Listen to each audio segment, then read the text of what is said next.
Hi, everybody. You're about to hear the plot of the movie Brothers. Enjoy the movie. Marine Captain Sam Cahill is leaving for Afghanistan in a few days. He has written a farewell letter that will be given to his wife if he never returns home. Sam is a model family man raising two daughters. His younger brother Tommy, the complete opposite of him, has just gotten out of prison after serving time for bank robbery. Tommy shows up for a family dinner, and the youngest niece immediately rats out her mom by telling her that she doesn't like her uncle. The father, Hank, is angry with Tommy and sets him up as an example of Sam, who serves the good of the country rather than breaking the law. It ends in an argument and Hank leaves the house. As he leaves, Tommy asks his brother to be careful. Sam takes the ring off his finger and Sam's wife puts it around his neck. 5 days later, Sam is already traveling across the Afghan desert. Soon the helicopter he was flying with his squad is shot down.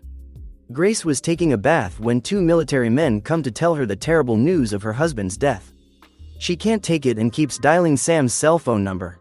During the night, a drunken Tommy drives up to the house to return the car. Strangely, Grace is so upset about the broken headlight, and then she tells Tommy what happened to his brother.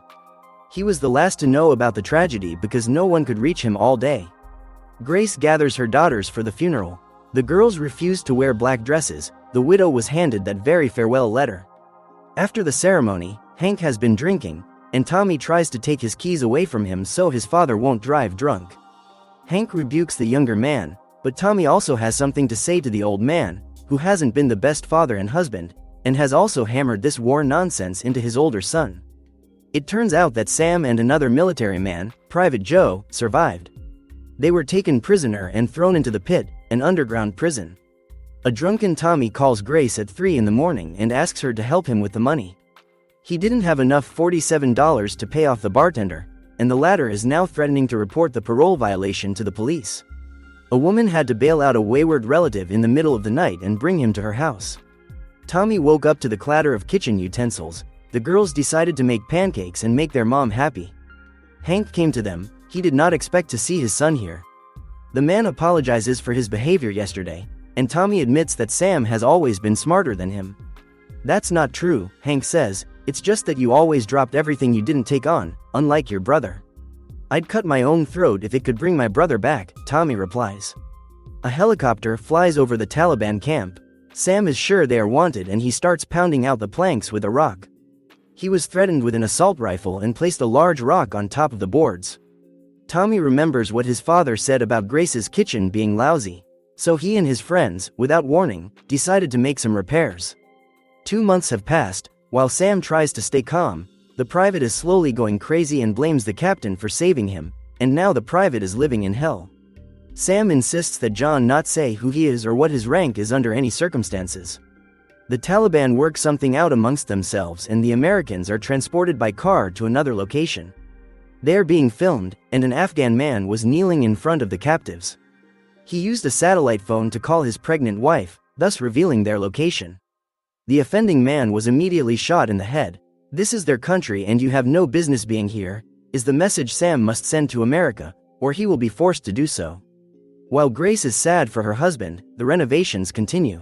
The men put the sisters to work, too. They reminisce about what good sportsman their father was. Maggie flipped a tub of paint on the bearded man, and he now needs pants and a t-shirt to replace it. Grace goes to pick something out of her husband's closet, but freaks out and takes whatever fits in her hands. Owen doesn't understand why they brought him so many clothes and whether they need to be returned. Sam has been tied to a pole in the open air for some time. Now Joe is being tortured before his eyes with a red-hot iron. He could not withstand the torture and said on camera that Americans have nothing to do here, and at the same time said hello to his wife and child. He also gave away that Sam has 2 daughters. The updated kitchen was finished just in time for Grace's birthday.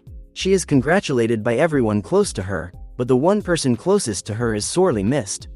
Winter is coming. During a walk, Isabel's older sister complains to Tommy that everyone loves Maggie specifically because she's cute. "You have to get over it, Isabel. Everyone's crazy about you too," Tommy replies. What Tommy is really good at is getting along with kids. He once went to a bank employee whom he had threatened with a gun and apologized to her. They talked for an hour. After that incident, the woman couldn't sleep well. For 3 years, she was afraid the bandit would come back and shoot her. In the evening, Tommy and Grace reminisce about their high school years. The woman says she didn't like him because he was always drunk and fighting with someone. Suddenly, they kiss passionately. Grace decided she'd better go get some air, and Tommy cried. All this time the letter from her husband had been sealed. She wouldn't read it now. Sam and Private Joe continued to be tortured. One day Sam was given an iron pipe and ordered to kill a comrade. He had already told everything and had become a liability to the Taliban. Sam threw the pipe away at first, but they pointed guns at him and said, "It's either you or him." And the man, to the shouts of the Afghans, beat the exhausted Joe to death. The execution was caught on camera. Tommy paid another visit to Grace's house. Under the pretense of installing decorative slats, he says he'd love to see the girls once in a while. Later, Hank shows up as well. He wonders when it was that son managed to become a jack of all trades. The Taliban camp is attacked by American troops. One of the main Taliban wanted to finish Sam off, but he himself was shot and fell into a ravine. The camera with the footage was burned. The Marine was finally released from captivity. While Tommy was playing with the kids in the yard, Grace got a call that her husband had survived after all. The whole family met him at the airport.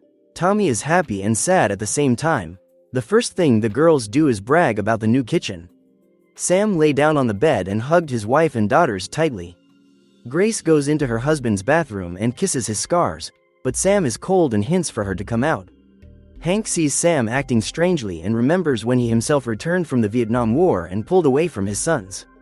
At the rink, Sam thanks his brother for looking out for his family. He didn't expect this from him. Grace is a marvel, he continues and then suddenly asks, "Did you sleep with her?" He realizes how that could have happened, since they thought Sam was dead. "What's going on in your head that you could think such a thing?" Tommy asks. "And you guys look like two teenagers in love," Sam replies.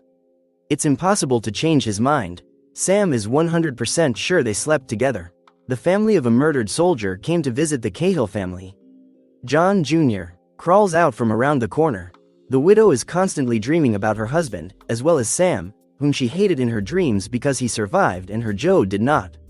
So she comes to apologize. Sam lies to the woman that he didn't see her husband die and basically knows nothing about his death. During the night, Sam is jammed up, and with gun in hand, he starts putting glasses on the shelf. He walks around the house with the gun. The next day Sam travels to the military base and there he states that he already wants to go back. He can't be here. Sam says that no one here understands him. But for a while Sam will still have to spend some time with his family. During dinner, the girls talk about all sorts of silly things and joke around. And then Sam loses his temper and lashes out at his daughters. What they're saying isn't funny. So why are they laughing? Grace tries to calm her husband down, but he just walks away from the table. Isabel wonders when Uncle Tommy will be back. There's obviously something wrong with Daddy. Grace wants her husband to talk to her about what was done to them in Afghanistan, but he's more interested in finding out what they had. "Tommy and I kissed. That's all, and nothing more," Grace assures him. "I thought you were dead." But Sam is still sure they slept together. He showed up in the middle of the night to visit the grave of Joe, who was only 21 years old. The girls were playing in the yard when their father came home. Isabel froze in place. She is afraid of him and pushes back. Sam hugs his daughters and tells them things will get better. The oldest daughter can barely hold back her tears. Sam tells his wife he's been thinking about his family all night and realizes how lucky he is to have survived. It's Maggie's birthday. Everyone is waiting for Tommy to come to the party. He didn't come alone, but with his girlfriend Tina, whom he met just 1 hour ago. He's trying to lighten the mood. Tina's talking nonsense about the military.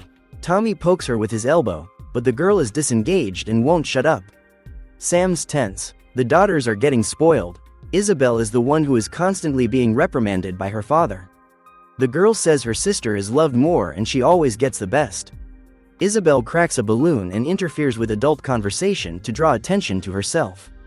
Eventually, Sam freaks out and bursts the balloon. The daughter blurts out, "Why didn't you stay dead? You're freaking out because Mommy wants to sleep with Uncle Tommy instead of you." They make love all the time. There was a sepulchral silence. Maggie asks to go to bed. Before going to bed, Isabel apologizes to her mother. She knows it's not true. She just doesn't like Daddy. She wishes it was Uncle Tommy instead of Papa. "Me too," Maggie says. Sam sits in the living room and asks his wife if the kids said their prayers before bed. Afterward, he gets up and starts tearing apart the brand new kitchen with a crowbar. How could she sleep with his own brother, and she doesn't know what he did to get back to his whore wife, what he did with his own hands. Sam is hysterical, hitting herself on the head and continues to smash the kitchen. At this point, Tommy walked in and hugged his brother, but he pulled out a gun and started pointing it at his little brother's head. Police sirens were heard. Sam came out to the police officers with a gun in his hand. He is ordered to put the gun on the ground, but he resents it. Why are they even here? The cops say they know he's a war hero. What kind of hero am I?